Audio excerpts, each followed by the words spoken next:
Dalam rapat dengar pendapat dengan Menko Polhukam Mahfud MD yang jadi kontroversial memang ya beberapa waktu terakhir, di mana tujuan rapatnya sebenarnya adalah untuk membahas misteri transaksi 349 triliun rupiah ya. Ketua Komisi 3 DPR RI Bambang Wuryanto atau yang sering disapa dengan nama Bambang Pacul menjadi sorotan masyarakat nih pemirsa karena menyatakan ogah mendukung pembahasan dan pengesahan RUU pembatasan transaksi uang kartal. Salah satu RUU yang diminta oleh Mahfud MD untuk segera dibahas di DPR.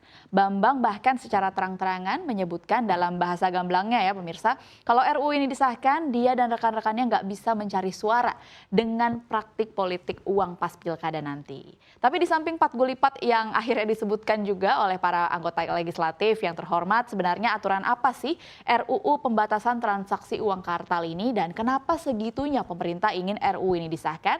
Mari simak ulasannya dalam RUU ini disahkan DPR bakal nangis. Kita lihat ke slide pertama.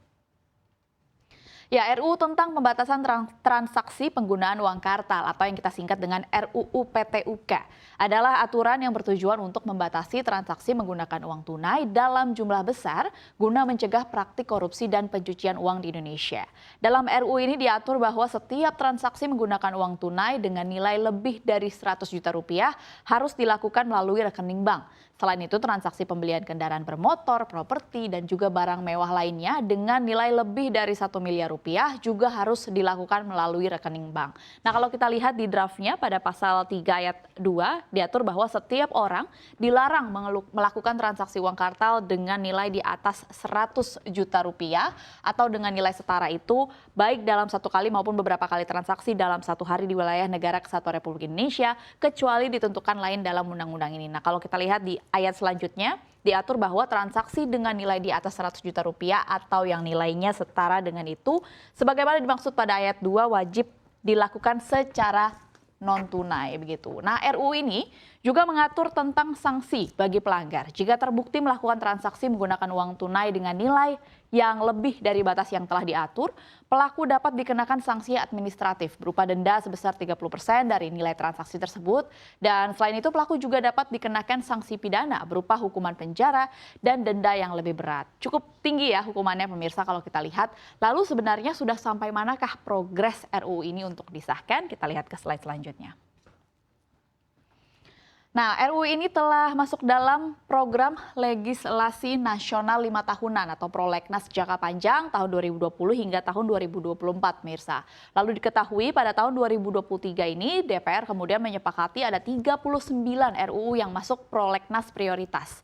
Dari daftar prolegnas prioritas 2023, RUU perampasan aset terkait tindak pidana yang disinggung juga oleh Menko Polhukam Mahfud MD saat RDP kemarin memang masuk di dalamnya sebagai usulan dari pemerintah. Namun sayangnya RUU PTUK nggak masuk nih ke dalam 39 RUU yang masuk ke prolegnas prioritas 2023. Meskipun RUU ini telah mendapatkan dukungan dari beberapa pihak, dari berbagai pihak, tapi ya gitu deh pemirsa, beberapa anggota DPR mengekspresikan keberatannya terhadap RUU ini karena dianggap akan memberikan dampak negatif pada sektor usaha dan dapat mengurangi kebebasan masyarakat dalam menggunakan uang kartal atau uang cash begitu ya.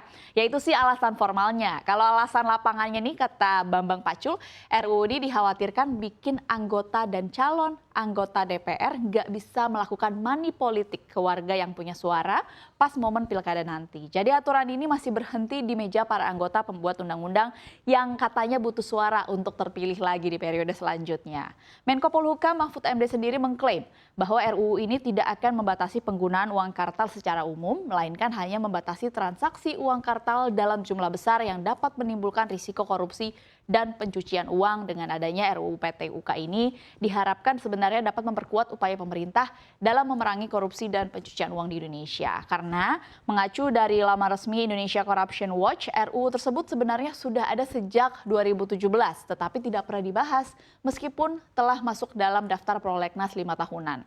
Padahal kalau kita lihat praktik suap menyuap seringkali terjadi dalam bentuk serah terima uang tunai begitu ya.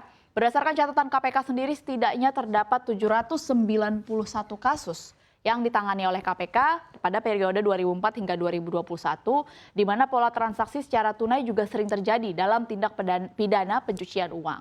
Tujuannya untuk mengaburkan dan juga menghapus jejak transaksi dan aliran dana kotor tersebut. Kalau RUU ini disahkan dan semua transaksi berjumlah besar tercatat di perbankan, kalau ada tindak pidana misalnya begitu ya, pasti jauh lebih mudah nih bagi penegak hukum lewat peran PPATK untuk menelusurinya. Konsepnya sudah bagus ya pemirsa, lantas aturan yang selama ini berjalan sebenarnya seperti apa? Kita lihat ke slide selanjutnya.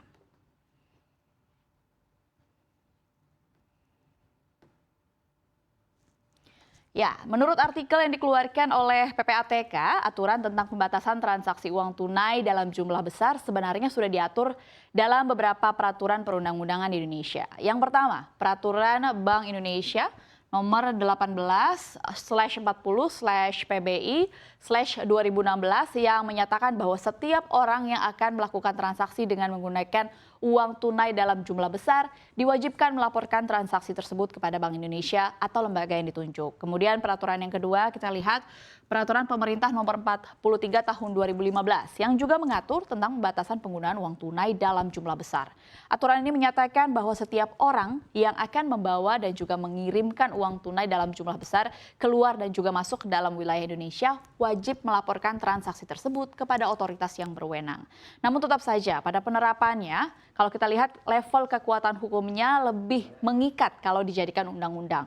Makanya RUU PTUK punya tujuan yang lebih spesifik dan pastinya sanksi yang lebih spesifik dalam membatasi penggunaan uang tunai dalam jumlah besar.